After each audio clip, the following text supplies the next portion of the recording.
আসসালামু আলাইকুম। হ্যালো বন্ধুরা, প্রিয় খামারি ভাইয়েরা, যারা লেয়ার পালতেছেন তাদেরকে বলবো, আজকে প্রচুর ঠান্ডা, বাইরে কুয়াশা সে মানে বৃষ্টির মতন পড়তেছে কুয়াশা। তাই পোলট্রির যারা যারা খামারি আছেন তাদেরকে বলবো, দেখেন আমি আমার এক সাইডের পর্দা নামাই দিছি। তার কারণ হলো উপর দিয়ে খালি আছে, কুয়াশাটা যাতে সরাসরি ভিতরে না আসতে পারে। আর পর্দাটা নামাই দিছি উত্তর সাইড দিয়ে আমার পর্দা নামার কারণ উত্তর থেকে যে বাতাসটা আসে তা সরাসরি ভিতরে যাতে না ঢুকে দেখায়। আর দক্ষিণ সাইডটা খালি রাখছি, কারণ হলো গ্যাস যাতে না থাকে। গ্যাস থাকলে আর সমস্যা হবে বেশি, মুরগি ঠান্ডা লাগবে। দেখেন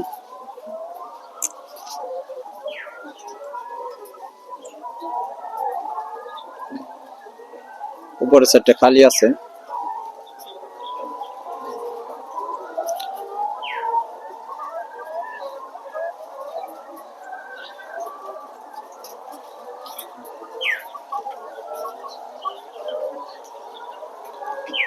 আর যারা যারা লেয়ার পালতেছেন তাদেরকে বলবো, যদি পর্দা নামায় দেন তাহলে দেখেন আমি লিটার দিনে কমপক্ষে 3 বার পরিষ্কার করি। এখন যেহেতু পর্দা নামায় দিচ্ছি, আর একবার বেশি করি 4 বার।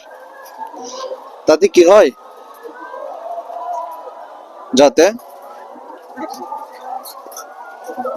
পায়খানার যে গ্যাসটা, ওই গ্যাসটা থাকে না। পায়খানা থাকলে তো গ্যাস বেশি হবে,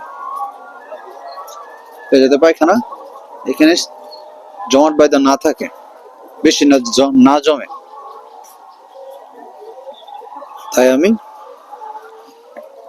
সকালে পরিষ্কার করছি, একদম ক্লিয়ার প্রায়। আবার দুপুর 12টার দিকে করব, আবার সন্ধ্যা, আবার রাত্রি 10টায়।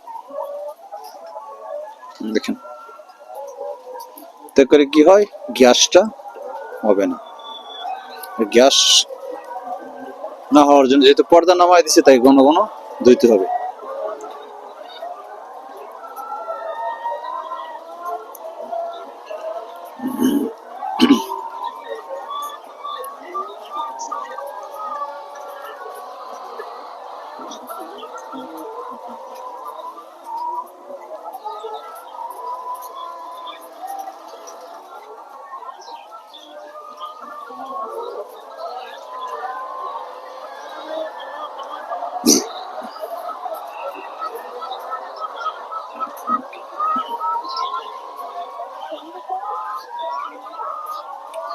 তাই সবার প্রতি অনুরোধ থাকবে, যাতে কোনোভাবেই সরাসরি কুয়াশাটা ভিতরে না ঢুকে, সে ব্যবস্থা করবেন, নইলে ঠান্ডা লেগে যাবে। এখন ঠান্ডা লাগলে সহজে ভালো করতে পারবেন না। তাই সবাইকে ধন্যবাদ জানাচ্ছি, প্রিয় খামারি উদ্যোক্তা। সবাই ভালো থাকবেন। আসসালামু আলাইকুম।